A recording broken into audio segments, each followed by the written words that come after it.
Assalamualaikum warahmatullahi wabarakatuh. Sahabat semuanya, alhamdulillah video yang pertama kemarin sudah saya rilis, sudah saya upload. Mudah-mudahan bermanfaat bagi teman-teman semua. Dan sesuai dengan janji saya, kali ini saya membuat video yang kedua, yaitu lanjutan dari video yang pertama kemarin, masih seputaran tentang asam lambung atau GERD.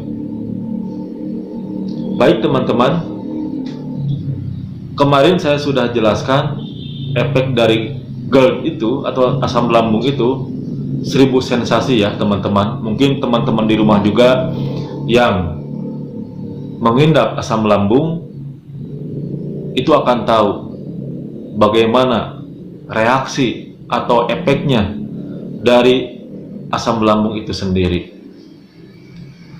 Sangat tersiksa mungkin ya teman-teman. Nah, itu pun sudah saya alami selama kurang lebih 2 tahun teman-teman. Sangat menyiksa asam lambung ini. Gejala asam lambung banyak sekali teman-teman. Dari mulai sakit kepala, dari mulai kelayangan, dari mulai kaki, telapak kaki pada linu, pada nyeri ya teman-teman. Kemudian tangan dan kaki juga sering kesemutan, apalagi tangan ini sering kebas, atau kalau dalam istilah Sunda itu baal ya teman-teman, atau serasa, kalau saya pribadi ya, dan saya juga sering sharing dengan penderita GERD yang lain, itu kalau saya kadang-kadang suka terasa tangan itu seolah-olah menyentuh spiritus gitu, terasa dingin teman-teman ya, tubuh bergetar, keluar keringat dingin ya, napas susah untuk bernapas. Kadang-kadang teman-teman, kalau saya lagi duduk itu serasa ada gempa teman-teman, beneran itu. Lagi duduk seperti ini, tiba-tiba merasa ada yang goyang gitu teman-teman, serasa ada gempa lah, padahal itu bukan gempa, tidak ada gempa. Itu efek dari GERD teman-teman. Mungkin teman-teman juga bisa merasakan. Selanjutnya, kemarin saya sudah ulas ya, kalau asam lambung naik ke tenggorokan, yaitu sensasinya Anda atau kita semua akan merasakan sesak napas atau susah untuk bernapas ya. Kalau ke sebelah kiri asam lambung naiknya, itu serasa kita punya penyakit jantung teman-teman. Dada sebelah kiri saya nyeri sekali, serasa ditusuk sampai ke belakang teman-teman. Ini punggung ya, dari atas ke bawah sampai pinggang ini sering sakit teman-teman ya. Padahal saya nggak ngelakuin pekerjaan yang berat, nggak beraktivitas yang berat teman-teman, tiba-tiba nyeri aja ya. Terus sering atau mudah masuk angin teman-teman. Itu gejala dari GERD. Kemudian kalau kita dibarengi dengan anxiety atau ansietas ya, dalam istilah kedokteran, yaitu kecemasan yang berlebihan, yaitu takut mati. Nah, itu yang paling parah teman-teman ya. Yang saya alami itu seperti itu.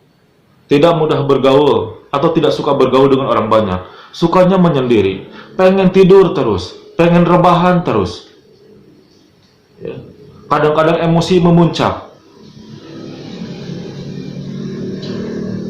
Itulah GERD. Luar biasa ya teman-teman. Kadang-kadang setiap hari, setiap menit, bahkan setiap detik di pikiran saya itu takut mati teman-teman.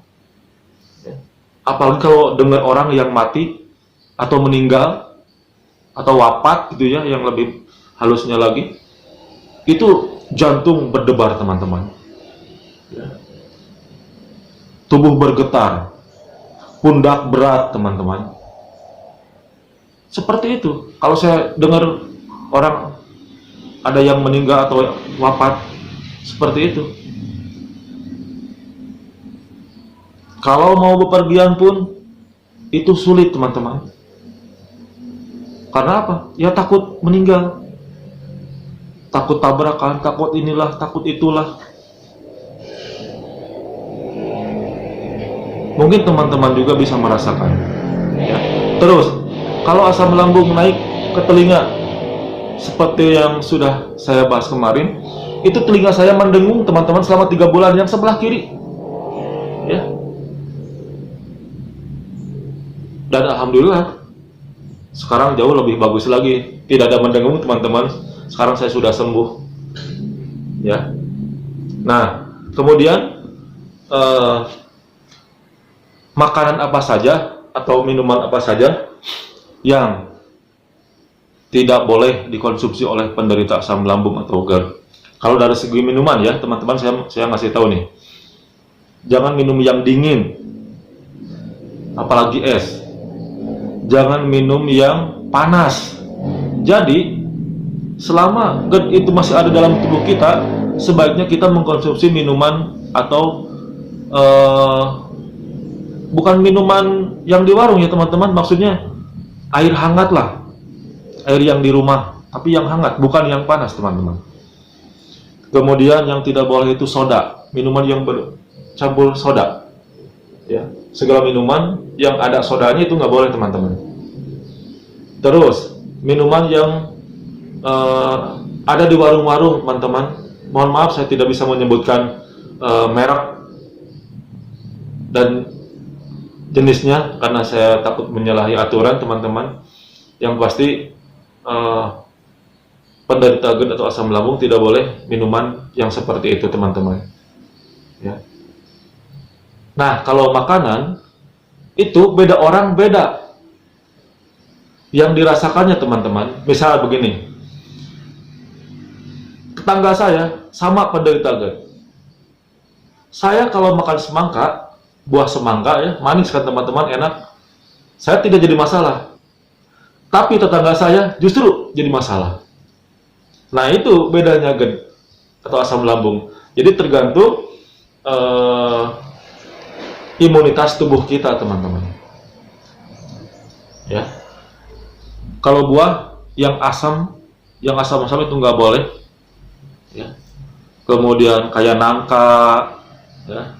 Terus apalagi jeruk yang asam. Tapi kalau lemon justru itu bagus teman-teman. Loh, kenapa bagus? Kan lemon lebih asam. Nah, disinilah keunggulan lemon. Lemon itu sangat asam, tetapi dia sifatnya basa. Dan basa itu bisa menetralkan asam lambung teman-teman. Apalagi kalau kita mengkonsumsinya di pagi hari, 1 jam sebelum makan, ya, 1 buah lemon diperas ke dalam gelas, kemudian air hangat setengah gelas, ya teman-teman.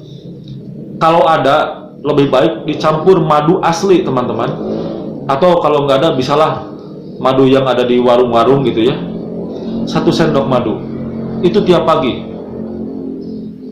Alhamdulillah sahabat-sahabat saya, tetangga saya, saudara saya yang sama penderita GERD itu bisa sembuh teman-teman. Kalau saya pribadi jujur ya, saya udah ke psikiater, saya udah ke dokter, saya udah ke alternatif. Bahkan lebih gilanya teman-teman, saya pernah ke orang pintar. Karena apa? Ya karena pikiran saya sangat terganggu, ya. Saya takut mati begitu. Kemudian tensi darah juga teman-teman suka berubah. Hari ini saya di tensi darah 140. Oh, kata dokter, ini darahnya tinggi sekali untuk seusia saya.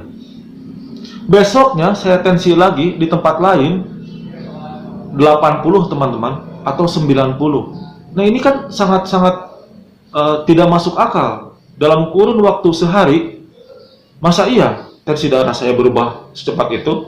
Padahal saya tidak makan apa-apa. Nah, dari situ saya merasa ada yang aneh. Ya, ini cerita dulu ya teman-teman. Siapa tahu teman-teman juga di sana di rumah mengalami seperti saya. Saya pergi ke orang pintar. Lalu apa menurut orang pintar?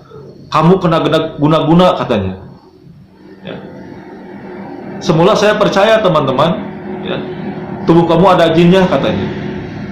Nah, saking kesininya, ya, saya ada yang ngasih tahu, oh ternyata teman-teman, penyakit itu sebetulnya salah satu faktor yang membuat kita akan menjadi ingat sama Sang Pencipta, yaitu Allah. Betul teman-teman. Kadang-kadang kita lagi senang, lagi bahagia, itu kita tidak ingat sama Allah. Tapi kalau kita diberi penyakit, mungkin teman-teman juga bisa merasakan. Kita sering istighfar teman-teman ya. Ingat kepada Allah. Karena di pikiran kita takut mati. Nah, makanya teman-teman saya berbagi pengalaman di sini. Mohon maaf bukan menggurui ya. Allah itu lebih sayang terhadap hambanya, yaitu kita. Ya. Kalau Allah memberikan kita sebuah penyakit, ya, itu tandanya Allah sedang rindu sama kita, teman-teman. Ya. Karena apa? Allah menguji kita dengan kesehatan, dengan kesenangan, dengan kebahagiaan, dengan harta misalkan. Ya, kita tidak ingat. Lalu dengan cara apa lagi Allah menguji kita, hambanya, supaya ingat terhadap Allah, yaitu dengan penyakit teman-teman. Dan satu hal lagi, kita harus sadar ya teman-teman, berpikir yang jernih, bahwa penyakit yang ada dalam diri kita itu adalah hasil dari perbuatan kita sendiri, teman-teman. Kita harus ingat dosa, ya. Apakah selama hidup kita banyak merugikan orang lain atau banyak bermanfaat bagi orang lain? Ya, ini salah satu hukuman buat kita, teman-teman. Ya. Penyakit itu suatu peringatan buat kita, pelebur dosa, teman-teman. Ya. Nah, maka dari itu, kenapa saya bisa sembuh seperti ini? Dulu saya selama asam lambung itu saya berhenti merokok, teman-teman, karena awalnya saya dikira jantung. Jadi total 2 tahun saya tidak merokok. Tapi sekarang saya merokok lagi, teman-teman. Ya.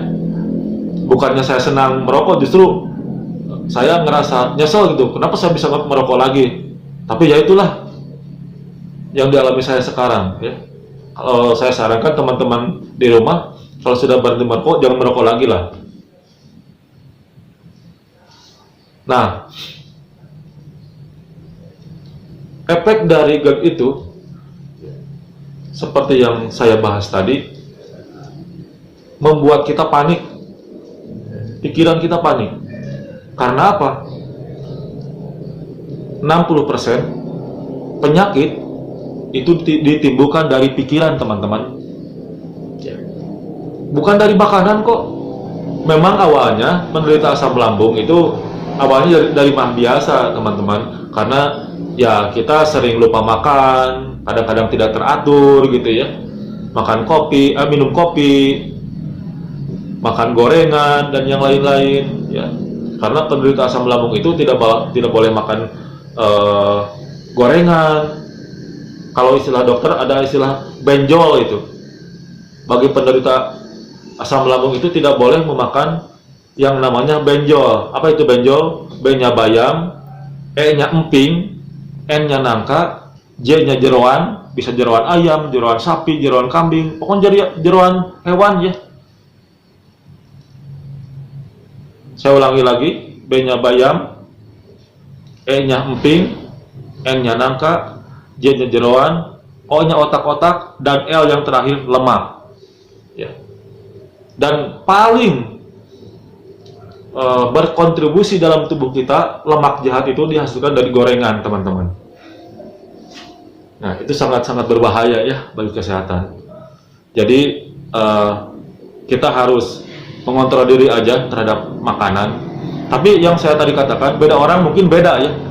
Kalau di si A makanan ini tidak apa-apa, tapi di si B membuat kambuh gitu ya. Nasi kuning juga teman-teman tidak boleh. Kalau nasi kuningnya memakai bahan dari dicampur santan. Santan itu nggak boleh bagi penderita asam lambung. Lada nggak boleh yang lada-lada. Saus juga, kecap nggak boleh teman-teman. Ya. Kemudian bakso juga nggak boleh. Apalagi mie instan teman-teman itu nggak boleh. Kol, kalau di sayuran kol itu nggak boleh. Sawi nggak boleh. Ya. Terus kalau di sayuran itu kita masak misalkan di rumah ada daun bawangnya nggak boleh juga. Kalau makan salak itu si kulit yang beningnya juga harus dilepas. Berat sekali bagi penderita GERD ini teman-teman untuk masalah makanan. Banyak yang dilarangnya ya. Tapi saya sarankan yang pasti pola pikirlah harus dijaga teman-teman.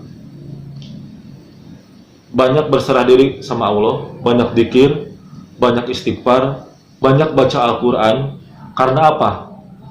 Ada orang yang memberitahu kepada saya teman-teman, karena saya berobat kemana-mana sudah tidak sembuh ya, tidak ada pengaruhnya.